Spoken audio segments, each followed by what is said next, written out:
वंदे मातरम। बाबा साहेब भीमराव अंबेडकर जी का नाम तो सबने सुना होगा, लेकिन काम सुना है क्या? इंसाफ वो नहीं जो किताबों में लिखा है, इंसाफ वो है जो हर व्यक्ति को बराबरी से जीने का हक दे। बाबा साहेब ने हमें सिर्फ कोई एक संविधान नहीं दिया, उनने एक माइंडसेट दिया। और ये कोई सामान्य व्यक्ति अगर होते तो आप सोचिए, जिनके साथ बचपन में भेदभाव हुआ, वो कानून रचने वाले बने, मतलब उनका धैर्य का स्तर क्या होगा। कोशिश करता हूं आपको बताने की कि बाबा साहेब ने उनके क्या क्या लेजेंडरी काम थे। जैसे अनुच्छेद 17 की अगर हम बात करते हैं, छुआछूत का अंत, अनटचेबिलिटी अबॉलिश्ड जिसको हम बोलते हैं, कि ड्राफ्ट किया गया था जब बाबा साहेब अंबेडकर ने 1947 से जब 1949 की बात करते हैं, जिसको 1950 में जो हमारा संविधान बने, उस समय की अगर हम बात करते हैं तो protection of civil rights act जिसको कहते हैं 1955 में जो बना, ये क्या हुआ ना कि जो उनने बेस बना के गए थे उसी पर ये सब चीजें हुई हैं। जैसे scheduled caste and tribes prevention atrocities act जो था, जो 1989 का, लेकिन बना कहां से? उनने बेस दिया इसका। आपको ये समझना, अगर देखिए संयम नहीं है, अगर आपको लगता है कि आपके काम का नहीं तो आप स्किप कर सकते हैं, बहुत सारे और भी काम है। मेरा मानना यह है कि किसी के भी बारे में कुछ सोच विचार या कुछ बोलने के पहले अगर आप उसके बारे में जानकारी रखेंगे, जैसे इन जैसे लेजेंडरी व्यक्ति के बारे में मैं हमेशा कहता हूं कि उनको थोड़ा सा कम क्रेडिट मिला है देश के अंदर, मैं हमेशा कहता हूं इस बात को। जैसे सरदार वल्लभ भाई पटेल साहब को, उनको भी कम क्रेडिट मिला। तो यहां पर जब हम बात करते हैं कि अनुच्छेद जैसे 15(1) भेदभाव निषेध जिसको हम बोलते हैं, क्लासिक लाइन उसकी क्या है कि state shall not discriminate on the grounds of religion, race, caste, sex और place of birth. Baba Saheb का मूल विचार जो था वो था इक्वालिटी बिफोर लॉ। संशोधन की अगर हम बात करें तो जैसे 15(4) जो है 15(4) जो है वो जोड़ा गया। 1951 फर्स्ट अमेंडमेंट जो था SC, ST, OBC के लिए जो स्पेशल प्रोविजंस को वैध बनाया गया।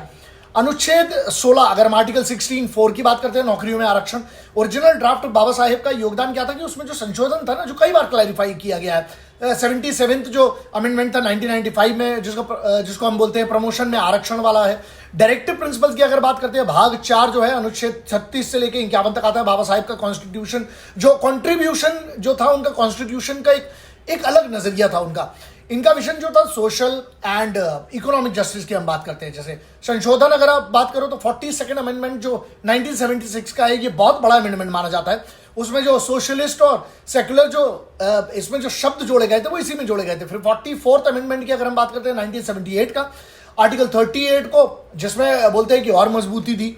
अब अगर और आप जाओगे तो सबसे पावरफुल जिसको हम बोलते हैं ना कि अनुच्छेद 32, आर्टिकल 32 संविधान की आत्मा कहा जाता है उसको, राइट टू कॉन्स्टिट्यूशनल रेमेडीज कहा जाता है, जो मैं कई बार कोट करता हूं।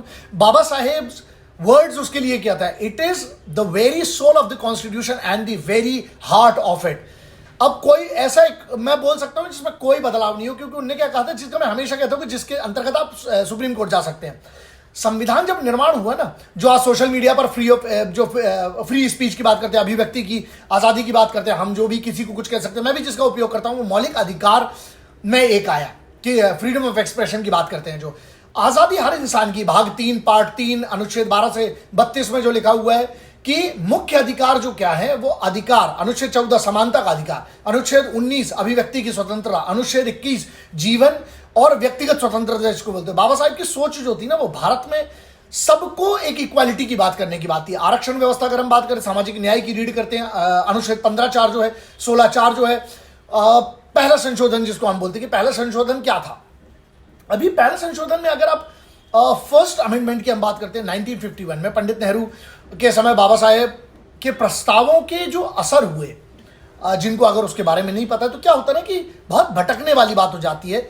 लेकिन अगर आप सिर्फ, मैं हमेशा कहता हूं कि बच्चों को ना, आने वाली पीढ़ियों को आप, ठीक है यार बाकी सब ऐसे भी स्कूल, मतलब असल लाइफ में पता नहीं, एजुकेशन जरूरी है, लेकिन किस प्रकार की एजुकेशन। मेरी मांग है आज इस दिन पर, बाबा साहेब के आज इस दिन पर, बाबा साहेब अंबेडकर साहब के आज दिन पर, कि भारत में पहली कक्षा से लेकर 12वीं कक्षा तक बेसिक अगर हम करें ना, तो सबसे बड़ा यह है कि हमें कॉन्स्टिट्यूशन बच्चों को पढ़ाना चाहिए, और कॉन्स्टिट्यूशन पढ़ाना चाहिए, टेक्नोलॉजी पढ़ाना चाहिए। ये दो चीजें ऐसी इंपॉर्टेंट है। कानून अगर आएगा और टेक्नोलॉजी आएगी तो हमारा देश वैसे ही विश्वगुरु ऐसे ही बन सकता है।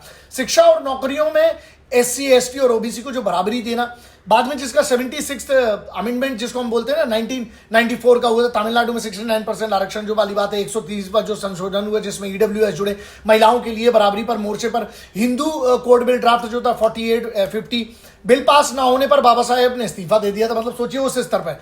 मुख्य प्रावधान जो बाद में लागू हुआ, हिंदू विवाह अधिनियम जिसको बोलते हैं 1995, हिंदू उत्तराधिकारी अधिनियम जो बोलते हैं 1956, महिलाओं को तलाक का अधिकार, संपत्ति का अधिकार, उनका हिस्सा अडॉप्शन के, ये सब किसने बोला? बाबा साहेब ने। अब नीति निर्देश तत्व जिसको हम बोलते हैं ना, directive principles of state policy, भाग 4, उसका भाग 4 का 36 से 51 अगर आप समझते हैं प्रभाव, सरकार को गाइड करना कि भारत कैसा हो। उसमें मुख्य बातें क्या थी? समान वेतन, स्वास्थ्य, शिक्षा सबसे बराबरी होना चाहिए, शराबबंदी, पर्यावरण सुरक्षा, 44वां जो संशोधन हुआ 1978 अनुच्छेद 38 को, सोशल जस्टिस एम्फसाइज किया गया जिसपे। उसके बाद अगस्त 29, 1947 को ड्राफ्टिंग कमेटी के चेयरपर्सन बन गए थे उसके। हिंदू कोड बिल 48 से लेकर 51 तक, औरतों की शादी, तलाक, संपत्ति के हक दिलाने वाली बात करिए। पार्लियामेंट ने अपोज किया तो नवंबर 1951 में इस्तीफा ठोकने वाले पहले इंसान बन गए कुर्सी में, जिसको कुर्सी जमा होनी था। पूना पैक्ट की अगर हम बात करें, गांधी जी से पॉलिटिकल एक बोलते हैं क्लैश हुआ, लेकिन बाद में समझौता इसलिए कि रिप्रेजेंटेशन इसलिए क्योंकि दलितों की रिप्रेजेंटेशन है। पूना पैक्ट की बात करो, आप सोशल रिफॉर्म की बात करो। अब 1936 में जब कास्ट सिस्टम पे सीधा वार किया इनने, पहले व्यक्ति थे, गांधी जी के व्यू से इनका डिसएग्री करते थे, लेकिन जातिवाद को मिटाने के लिए उनने बोला कि नहीं भाई मैं तो पीछे नहीं हटने वाला। उसके बाद जब टकराव हुआ इनका, गांधी से जब एक टकराव हुआ 1932 में, अंबेडकर के जो अनशन और अंबेडकर के पॉलिटिकल स्टैंड को जो तीखा डिफरेंस था, लेकिन बातचीत से फिर, क्योंकि दलितों के हित के लिए करना था, तो इसलिए नेहरू जी से भी संबंध ऐसे ही थे क्योंकि लॉ मिनिस्टर बने। लेकिन हिंदू कोड बिल पर जब सपोर्ट न मिला तो उन्होंने कहा कि भैया इस्तीफा ले लो अपना। सरदार वल्लभ भाई पटेल से जो थे इनडायरेक्टली भी सपोर्टिव थे। एक रिपोर्ट के हिसाब से सरदार वल्लभ भाई ने उन्हें कैबिनेट में जाने के लिए गांधी जी को इन्हीं ने बोला था कि भाई इनको आगे करना चाहिए। नेताजी सुभाष चंद्र बोस साहब से जो था, वो एक बार इनकी मुलाकात हुई थी 22 जुलाई 1940 को बॉम्बे में। तो ऐसा व्यक्तित्व तो आप सोचिए कि जिनके बारे में सुनने में आदमी थक जाए, तो सोचिए उस व्यक्ति ने कितना किया होगा। तो मैं तो सिर्फ, मुझे लगता है कि 10 से 20% कवर कर पाया हूं। मैं बहुत सम्मान करता हूं बाबा साहेब अम्बेडकर की। अगर हम बातें समझ के चलें और अगर हम आने वाली पीढ़ियों को, मैं फिर से आखिरी में यही तो डिमांड करता हूं सरकार से भी, आने वाली पीढ़ियों से भी कहता हूं कि अपने बच्चों को, अपने परिवार को, अपने आने वाली पीढ़ियों को सिर्फ 2 चीजों पर फोकस करवा दीजिए, बाकी सब चीज होती रहेगी। पहला उनको कॉन्स्टिट्यूशन और कानून का।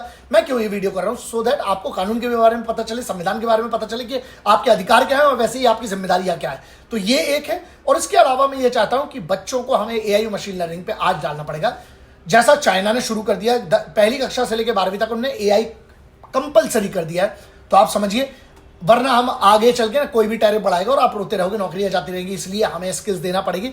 ये सब मैं चाहता हूं कि आज के दिन में मैं कोशिश कर रहा हूं अपनी बात रखने की। सही लोगों तक पहुंचेगा तो अच्छा है, व्यक्तिगत मिलता हूं तो भी बोलता हूं, नहीं भी पहुंची तो अपन अपना प्रयास करते रहेंगे। जय हिंद, वंदे मातरम, इंकलाब जिंदाबाद, भारत माता की जय।